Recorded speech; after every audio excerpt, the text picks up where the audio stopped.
Ya akhirnya air mata gue terbalaskan. Setelah dia nyebarin nomor gue, dia hina-hina gue, dia posting-posting foto anak gue yang kecil, si Sultan.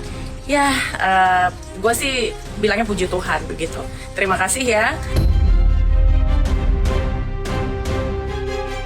Aku nggak gembira ya, aku berduka. Sedih. Tapi bohong.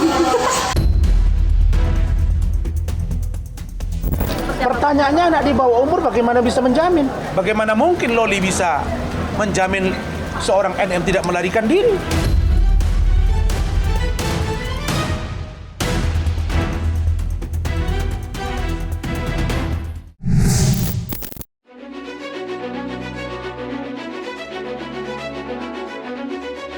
Nikita Mirzani kini resmi menjalani masa penahanan selama 20 hari ke depan sebagai tersangka dalam kasus dugaan pemerasan dan pengancaman terhadap pengusaha skincare Reza Gladys. Kabar penahanan artis kontroversial ini tidak hanya menjadi perhatian publik, tetapi juga memicu berbagai tanggapan dari sejumlah figur yang sebelumnya terlibat konflik dengannya. Salah satu tanggapan datang dari Fitri Sahuteru, sosok yang sering berselisih dengan Nikita. Lewat unggahan di story Instagram pribadinya, Fitri Sahuteru awalnya tak ingin memberikan komentar panjang dan hanya mengucapkan selamat berbuka puasa. Namun setelahnya, Fitri menulis pesan tanpa menyebut langsung siapa yang ia maksud. Sekarang kau banyak waktu merenung. Renungkanlah yang pertama siapa yang mengkhawatirkan kau, siapa yang mikirin kau, siapa yang 24 jam siap disuruh makan ini itu. Siapa yang menenangkan kau dan siapa yang menjamin semua akan baik-baik saja. Satu lagi, siapa yang beli air mineral untuk kau mandi. Ujar Fitri Sahuteru. Di sisi lain, Tengku Zanzabela, seorang figur yang juga pernah berkonflik dengan Nikita, memberikan respon yang lebih tegas. Dalam sebuah unggahan di media sosialnya, Zanzabela menyebut bahwa penahanan ini adalah bentuk karma bagi Nikita atas tindakan dan perilakunya selama ini.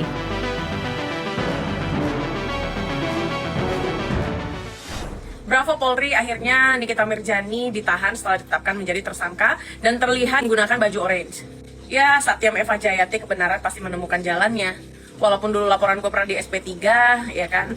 Tapi akhirnya ucapan dia bisa dipatahkan bahwasannya ada kok polisi yang berani nangkap dia. Ada kok polisi yang berani mentersangkakan dia. Ternyata uang dia juga tidak cukup untuk membeli yang katanya kalau hukum itu dibeli, begitu. Ya, akhirnya air mata gue terbalaskan. Setelah dia nyebarin nomor gue, dia hina-hina gue, dia posting-posting foto anak gue yang kecil, si Sultan. Ya, gue sih bilangnya puji Tuhan begitu. Terima kasih ya. Ini berkah Ramadan, selamat berpuasa buat kalian semua. Besok subuh. Sekarang silakan menghujat. Aku nggak gembira ya, aku berduka. Sedih. Tapi bohong. Udah buka puasa nih ya, udah buka puasa. Aku cuman menghimbau kepada teman-temannya Nikita, kemana kalian? Jangan ditinggalin loh.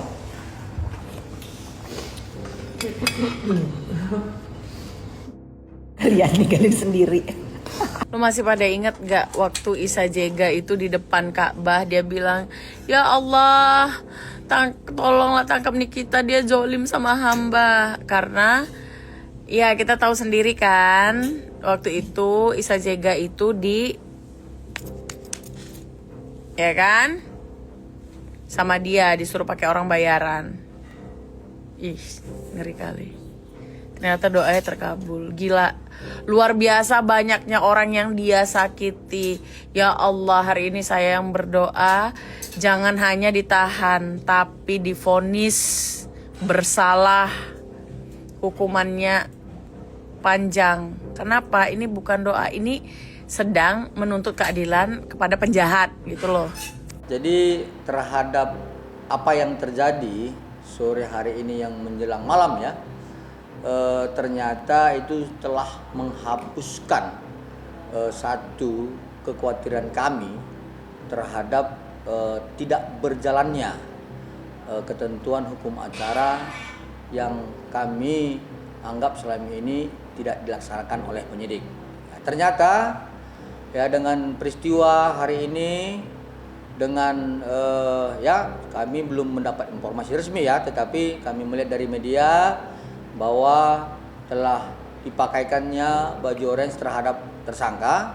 Maka dalam hal ini kami menyampaikan apresiasi yang luar biasa ya kepada Bapak Kapolri, khususnya Bapak Kapolda Karyoto dan Direktur Cyber Polda Metro Jaya beserta dengan jajarannya.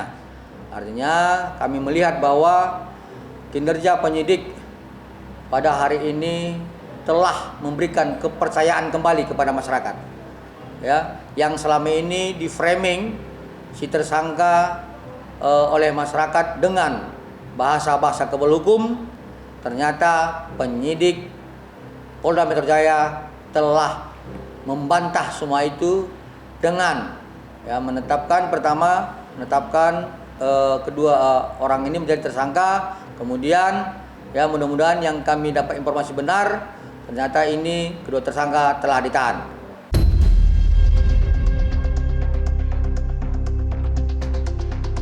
Di tengah badai masalah yang melanda Nikita Mirzani, sebuah kejadian mengharukan sekaligus mengejutkan muncul dari keluarga terdekatnya. Laura Mezani yang akrab disapa Loli, putri sulung Nikita, secara tiba-tiba mengambil langkah penuh emosi dan keberanian dengan mengajukan permohonan penangguhan penahanan bagi sang ibu. Permohonan tersebut disampaikan melalui sebuah surat tulisan tangan yang diunggah di media sosial resmi milik Nikita Mirzani. Dalam surat itu, Loli menyampaikan harapan tulusnya kepada Direktur Reserse Cyber Polda Metro Jaya agar mempertimbangkan untuk tidak menahan ibunya. Ia menyebutkan bahwa Nikita adalah seorang ibu yang masih harus merawat anak-anaknya dan menjalankan tanggung jawab sebagai kepala keluarga. Maka dengan ini, selaku anak kandung dari Nikita Mirzani, mengajukan permohonan untuk tidak dilakukannya penahanan atas ibu kandung saya.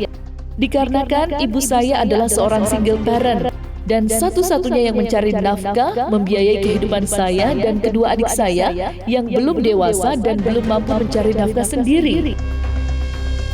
Tulis Loli dalam surat penangguhan yang ia buat.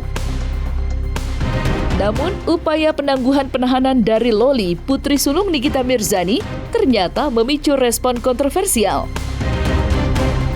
Salah satu tanggapan datang dari Arif Afanda, kerabat dari Reza Gladys. Arif menilai bahwa surat permohonan yang ditulis oleh Loli tersebut bukan sepenuhnya murni inisiatif seorang anak, melainkan diduga sebagai alibi yang sengaja dirancang oleh Nikita untuk menekan opini publik dan aparat hukum. Agak syok sih, dari dulu berbuat onar tidak pernah jera karena alasannya ibu single parent yang membiayai anak-anak. Kalau emang kamu merasa single parent, ya udah, jangan banyak cari musuh. Enak banget kasih makan anak 5M dengan duit hasil meras. Ketika mau dipenjara malah alasan anak dan single parent. Ujar Vanda.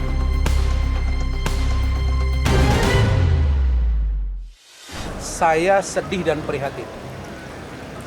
Dan itu dididik oleh ayah saya dan agama saya. Bahwa orang yang sedang terkena musibah, apakah musibah itu karena teguran Allah atau apapun namanya, kita tetap mengucapkan rasa prihatin. Jadi orang selalu berkata bahwa hanya kepada orang yang meninggal disampaikan innalillahi wa inna ilaihi rajiun. Padahal tidak. Jadi saya menyatakan sedih, saya prihatin terhadap terjadinya penahanan kepada adik saya Nikita Mirzani Mawardi alias NM alias Nikmir. Pertanyaannya, anak di bawah umur bagaimana bisa menjamin? Kan saya balikkan lagi. Loli sebagai apa? Dia kan anak di bawah umur. Iya, I know. Anak di bawah umur. Kan di bawah asuhan ibunya. Kalau dia menjamin, artinya dia bertanggung jawab terhadap semua tindakan dari NM. Bagaimana mungkin Loli bisa menjamin seorang NM tidak melarikan diri? Uang mereka saja belum satu rumah kok. Jadi itu saya pastikan ditolak dan tidak akan dikabulkan. Dan saya kira Loli terlalu dini. Makanya saya heran, kan dia punya lawyer, Fahmi Bahmid. Kenapa sih nggak kasih masukan? Jangan ketika masalah itu menguntungkan Anda terus Anda bicara. Tapi ketika ada satu hal yang tidak memungkinkan untuk dilakukan oleh Loli, Anda lakukan itu. Atas nama apa? Anak di bawah umur. Anak di bawah umur, bisakah dia menjamin? Tidak bisa. Yang ada itu perbuatan pidana yang dilakukan oleh anak di bawah umur itu sendiri. Kalau anak di bawah umur, contohnya diperiksa di pengadilan tertutup. Atau dia aborsi, dia melakukan, ada pidananya. Tapi kalau untuk menjamin, dengan semua perspektif hukum dari banyak pakar, walaupun itu debatable, saya menyatakan tidak tepat kalau NM dijamin oleh Loli. Dan saya minta, Loli, tolong, jangan kamu gegabah. Karena ancaman hukumannya 20 tahun. Dan itu sulit. Apalagi saya insya Allah segera akan naik sidik. Seminggu kemudian akan jadi tersangka, akan diproses. Jadi saya tidak menggebu-gebu karena saya tahu ini akan jalan.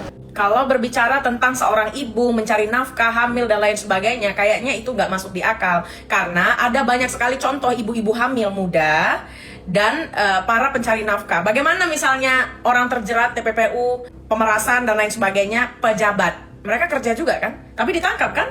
Kayak Mira Hayati, dia juga ditahan kan? Padahal lagi hamil kan? Dan dia seorang ibu kan? Dia juga bekerja kan? Terus kenapa Nikita Mirzani ini mendapatkan perlakuan yang seolah-olah sedikit spesial? For your information, pertama yang dilaporin itu adalah si Mail, asistennya, ya.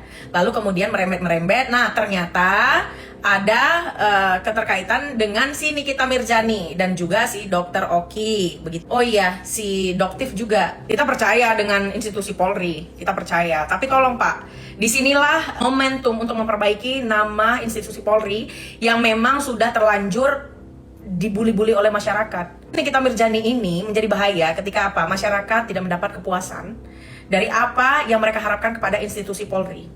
Toh memang tersangka, jeratannya juga lama sekali, 20 tahun.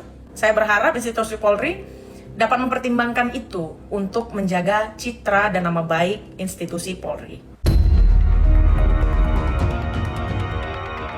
Penahanan Nikita Mirzani ternyata juga menarik perhatian keluarga Fadel, Martin, dan Umar Bajide. Meski demikian, keluarga ini memilih untuk tidak terlalu signifikan memberikan komentar terhadap kasus Nikita. Mereka lebih fokus pada upaya penangguhan penahanan terhadap Fadel yang juga tengah menghadapi kasus hukum berbeda. Dalam prosesnya, keluarga Fadel menghadapi tantangan baru yang cukup berat. Masa penahanan Fadel yang awalnya hanya 20 hari resmi diperpanjang menjadi 40 hari oleh pihak berwenang. Langkah ini tentu menjadi hambatan besar bagi keluarga yang berharap Fadel dapat segera keluar dari tahanan. Lantas, seperti apa bentuk kekecewaan Martin dan Umar menyikapi masa tahanan Fadel yang ditambah menjadi 40 hari? Alhamdulillah udah jenguknya biasa, kayak biasa. Kalau masih untuk proses penangguhan nanti masih diupayakan. Ya sebagai cewek, tapi kan untuk proses hukumnya kan kita mesti jalanin dulu. Untuk dari kepolisian kan juga bilangnya kan katanya berapa hari tuh? 40 hari ya penambahan. Kita masih upayakan untuk penangguhan kayak gitu. Jadi diikhlas, cuman ikutin aja prosesnya, ikutin proses yang udah ada di Polres ini. Tetap kita ikutin dulu prosesnya, makanya kita sama Papa juga sama Bang Martin juga upaya untuk menanyakan gimana kelanjutannya gitu, upaya-upaya juga penangguhan bagaimana. Ya itu sih ini aja Kak, urusan dia gimana sih itu, kita nggak bisa ikut campur juga gitu. Tapi ada rasa plong nggak sih kayak ini akhirnya dia datang juga ke polisi? Sama aja sih dia di dalam. Iya sama aja sih, sama aja nggak ada kayak rasa plong atau apa nggak tahu, dia nggak tahu sama sekali. Iya. Kalau masih yang blunder kan dia bilang lu gua kurang apa lagi sih, ini difitnah, dia apa, dihina apa, kawan-kawan wartawan tuh ngapain, nggak usah blunder udah, bukan udah masuk sekarang, udah puas pada kayak gitu, mungkin dia kayak ngenesnya kayak gitu.